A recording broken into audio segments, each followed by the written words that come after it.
Now, this is a story that will certainly bring tears to your eyes. A young man from Barabanki in Uttar Pradesh had gone to Saudi Arabia to earn a living for his family.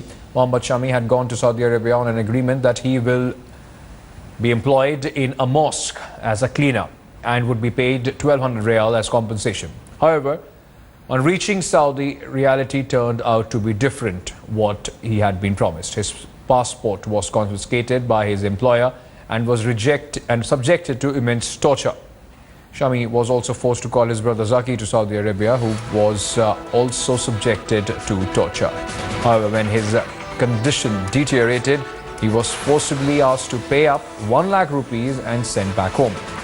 According to Zaki, who is now back in Barabanki, Shami had been beaten up regularly, given electric shocks, thrashed with iron rods and locked up and also subjected to starvation.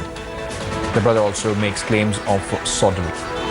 The distressed family members have now approached the Prime Minister, the External Affairs Minister, the Home Minister and Chief Minister of Uttar Pradesh, Akhilesh Yadav, to help rescue Shami from his employer.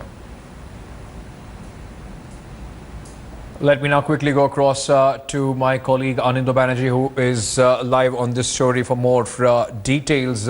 Anindo, first of all, has the government reacted? Has there been some communication? Because usually the Foreign Affairs Minister Sushma Swaraj is extremely quick in reacting to such stories.